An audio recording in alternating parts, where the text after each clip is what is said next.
KBS가 한국 언론 최초로 캄보디아에 있는 리딩방 사기 조직의 본부를 직접 취재했습니다. 첫 소식 최인영 기자가 단독 보도합니다. 인구 220만 명이 살고 있는 캄보디아의 수도 프놈펜시. 시청에서 1km 정도 떨어진 도심 한복판에 30층 넘는 빌딩 하나가 우뚝 솟아 있습니다. 건물이 있는 곳은 가게가 늘어서 있고 사람들이 많이 다니는 번화한 거리입니다. 인터넷엔 숙박시설로 등록돼 있지만 예약을 할 수는 없습니다. 이 의문의 고층 빌딩에 리딩방 사기 조직의 본부가 있다는 게 내부자의 증언입니다. 이 건물에 몇 개 층을 쓰면서 한국인 수십 명이 중국인 총책의 지시에 따라 사기 행각을 벌이고 있다는 겁니다. 총책도 중국이고 건물도 자본도 다 중국이라 한국인들은 한국 예비 피해자분들을 대상으로 영업. 진짜 한국 사람들이 있는지 건물 앞에서 기다려봤습니다. 얼마 지나지 않아 젊은 한국인들이 음료 꾸러미를 들고 건물로 들어갑니다. 한국인이다. 취재진도 따라 들어가자 건장한 남성들이 출입을 가로막았습니다. 장기 임대를 알아보러 왔다고 하자 안으로 들여보내줬지만 낯선 외부인에 대한 경계의 눈초리는 풀지 않습니다.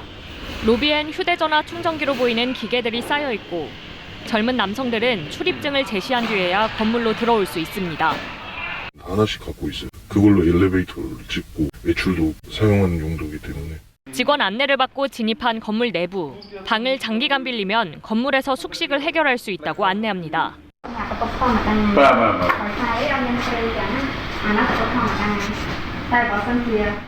식당과 매점, 운동시설까지 갖춰져 있어 외부 감시를 받지 않고 사기 행각을 벌이기엔 최적의 장소입니다. 외출은 자유롭진 않았고 그냥 중국 애들 마인드는 나가지 말라는 거고 괜히 나가서 사고 치면 안 되니까. 출입 제한 구역도 있는데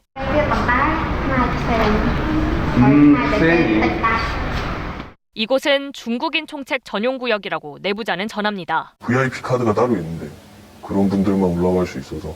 경찰 감시망을 피해 지금도 캄보디아에서는 한국인을 대상으로 한 사기 행각이 계속되고 있습니다. KBS 뉴스 최인영입니다. 캄보디아에 있는 리딩방 본부에서 사기 행각에 가담했던 한국인 조직원들이 지난 4월 귀국했습니다. 이후 경찰의 수사는 시작됐고 조직 내부자 가운데 한 명이 KBS에 범죄 사실을 알려오면서 취재도 시작됐습니다. 프놈펜에 있는 리딩방 본부에서 일하는 한국인들의 행적을 원동희 기자가 현지에서 단독 추적 취재했습니다. 리딩방 건물에서 나올 수 있는 건 일주일에 단 한 번 허락되는 외출 시간뿐입니다. 금, 토일 중에 뭐 A팀 금요일, B팀 토요일, C팀 일요일 이런 식으로 해서 일주일에 한 번 정도 외출. 외출 시간인 주말 밤이 되자 한국인 조직원들로 추정되는 인물들이 건물 밖으로 하나둘 나옵니다. 불렀다면서요? 불렀다면서요? 이제 얘기합니다. 조직 거점 인근을 배회하는 한국인 청년들의 존재는 이 낯선 도시에선 공공연한 비밀입니다.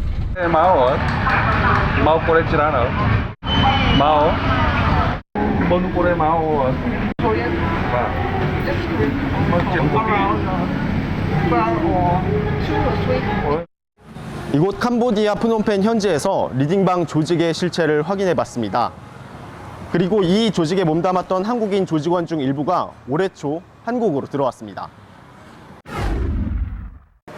그리고 그들과 함께 귀국한 조직 내부자의 제보를 받은 경찰의 추적도 시작됐습니다.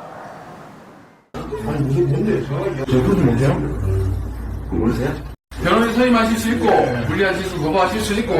손목에 수갑이 채워지는 남성. 캄보디아에서 올해 4월 귀국한 국내 총책 40대 A씨입니다. A씨와 함께 귀국한 한국인 조직원 9명은 사기 등의 혐의로 경찰에 검거됐고 최근 전원 구속됐습니다.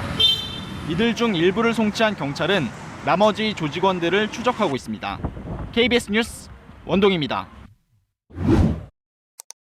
이번에 구속된 리딩방 사기 일당은 단 2달 만에 피해자 53명에게서 37억 원을 끌어모은 걸로 경찰은 보고 있습니다. 이 사기 조직은 여전히 활동하고 있어서 피해 규모는 갈수록 커지는 상황입니다. 이어서 박경준 기자의 단독 보도입니다. 구속된 국내 총책 A씨 등 일당은 캄보디아에서 지난 3월과 4월 2달 동안 활동한 조직원들입니다. 해외 유명 투자회사를 사칭해 가짜 주식 투자 앱을 만들고 실제로 주식 거래가 되는 것처럼 투자금을 끌어모았습니다.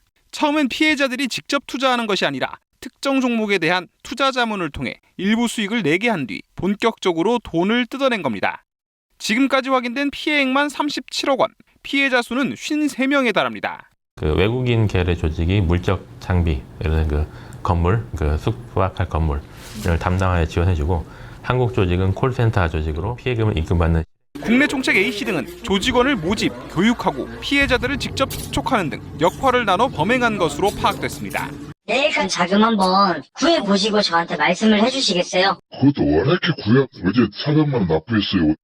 특히 A씨 등은 최대 1,000만 원가량의 월급을 약속하며 번역 아르바이트나 투자 자문 등 분야별로 한국인들을 모집했는데 경찰은 한 번에 20-30명 정도가 캄보디아에서 범죄에 가담한 것으로 보고 있습니다. 경찰은 지난해 9월부터 이런 리딩방 피해액을 집계하기 시작했는데 불과 11개월 만에 피해액은 5,400억 원을 넘어섰습니다. KBS 뉴스 박경주입니다.